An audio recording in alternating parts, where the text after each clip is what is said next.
Allah Subhanahu wa taala mengatakan, "Wala taqfu ma laisa laka bihi ilm." Jangan mengikuti secara obsesif apa yang anda tidak tahu. Jangan menjadi pengikut perkara yang anda tidak tahu sepenuhnya. Kemudian dia berkata, pendengaran, penglihatan dan emosi yang keterlaluan, emosi anda yang melampaui batas, semuanya akan disoal siasat. Innas sam'a wal basara wal fu'ad kullu ulaika kana anhu mas'ula. Allah Subhanahu wa taala sebenarnya tidak memandang remeh perkara ini. Ia perkara besar. Untuk mereka yang biasa dengan bahasa Arab, walaupun mereka khaira akil, jadi itu kullu tilka. Tetapi sebaliknya dia mengatakan kullu ulaika. Ia adalah tafkhiman. Dia sebenarnya memandang serius dengan pendengaran adalah perkara besar. Persepsi anda adalah perkara besar. Dan bagaimana perasaan anda adalah perkara besar bagi Allah.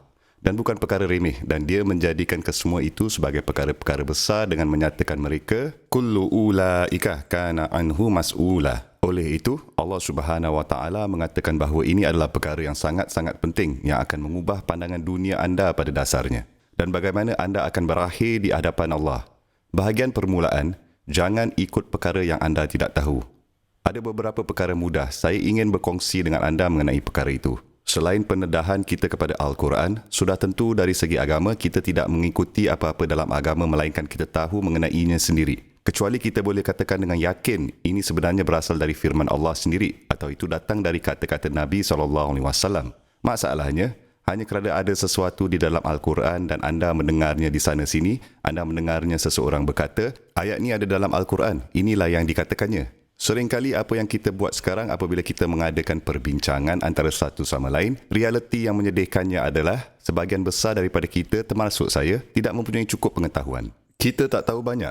Kita pernah dengar dari sana dan dari sini sikit-sikit. Kita tahu sikit di sana, sikit di sini. Dan kadang-kadang kita berkongsi perkara antara satu sama lain untuk saling menasihati. Dan kita akan memetik ayat, kita akan memetik hadis dan perkara seperti itu. Tetapi seringkali kita tidak betul-betul tahu apa ayat itu dan hadis itu sebenarnya bercakap tentang. Dan kita anggap hanya kerana kita pernah mendengar terjemahan ayat atau kita agak tahu apa maksud ayat, ia boleh diaplikasikan ke situasi itu dengan segera. Seperti misalnya, seseorang memetik hadis dan baginya kepada orang lain. Kamu tahu, kamu harus melakukan ini tahu kerana Nabi Muhammad SAW mengatakan ini. Baiklah, di mana dia berkata? Di Bukhari itu sahih. Hebat, itu hadis yang asli, faham. Siapa yang beliau katakan kepada? Bilakah beliau mengatakannya? Apa lagi yang beliau katakan mengenai subjek itu? Bagaimana ini difahami oleh orang-orang yang beliau ajak bicara? Apa reaksi mereka selepas itu? Adakah mereka memahaminya dengan tepat dengan cara yang sama kamu cuba membuat saya memahaminya? Atau ada sesuatu yang anda tidak tahu? Ada konteks sebenarnya, ada kisah yang lebih besar. Anda tahu seperti contohnya dua rakan anda bercakap di belakang anda. Dan anda sedang berjalan. Dan anda mendengar satu ayat, salah seorang rakannya berkata kepada yang lain, "Bro, mati kau bro, aku akan bunuh kau." Dan anda baru saja mendengar bahagian itu, "Aku akan bunuh kau bro." Dan anda seperti, "Saya akan melaporkannya kepada polis kerana orang ini akan bunuh abang tu." Ini adalah rakaman sahih, asli. Memang benar katanya. Tapi, dia hanya mengatakannya, "Aku akan bunuh kau di gelanggang bola keranjang." Dia hanya berkata, "Baik kau berhenti kacau aku, nanti aku belasah kau baru tahu." Dia sebenarnya bermaksudkan sesuatu yang lain sepenuhnya, bukan? Konteks dapat mengubah segalanya. Jadi hanya kerana anda katakan, "Tengok, ada dalam kitab." Itulah yang dikatakannya. Itu tak bermaksud anda memahami konteksnya kan? Itu juga cakap tanpa pengetahuan, tanpa ilmu. Itu juga mengikuti sesuatu tanpa mengetahui sepenuhnya dan itu sangat bahaya. Itu bermakna anda dan saya tidak faham sesuatu kenyataan tapi kita memaksakan kenyataan itu kepada orang lain dan menjadikan hidup mereka lebih sukar. Oleh itu, kita harus berhati-hati, terutamanya berhati-hati dan berjaga-jaga. Anda tahu nasihat umum tentang bersabar ke, bersyukur ke dan perkara-perkara semacam itu tidak mengapa, itu boleh. Tetapi ada perkara lain. Saya akan memberi anda satu contoh mengambil sesuatu di luar konteks. Seseorang ibu datang kepada saya, sangat kesal dengan anaknya. Anaknya berhenti solat dan dia melakukan dadah dan minum dan anda tahu meninggalkan rumah dan dia tinggal bersama girlfriend. Semua jenis dosa, betul?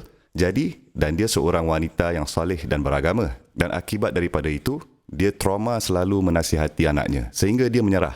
Dan dia berkata, "Anda tahu, saya katakan kepadanya dia bukan lagi anak saya. Saya mendapat keterangan di hati saya yang saya katakan itu kerana malah Allah memberitahu Nuh alaihissalam, 'Innahu laisa min ahlik, innahu amalun ghairu salih.'" Nuh alaihissalam ketika dia berada di kapal dan anaknya masih lemas dan dia berkata, "Itulah keluarga saya."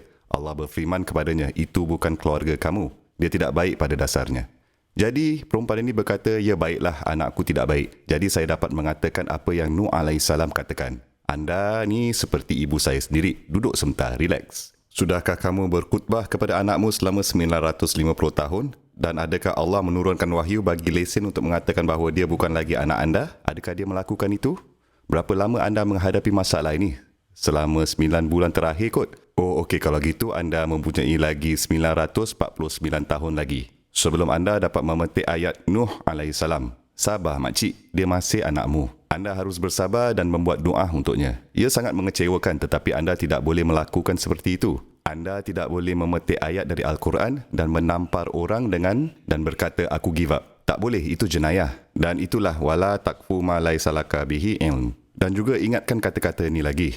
Wala takunu kallazina qalu sami'na wa hum la yasma'un. Jangan menjadi seperti orang yang mengatakan bahawa mereka mendengar tetapi mereka tidak betul-betul mendengar. Mereka tidak betul-betul merenung. Inilah sebabnya mengapa Allah berfirman, afala yatadabbaruna al-Quran am ala qulubin aqfaluha. Sekiranya anda tidak ingat apa-apa lagi dari khutbah, ingat saja bahagian ini. Allah Subhanahu Wa Taala menggambarkan orang yang tak berfikir secara mendalam tentang Al-Quran.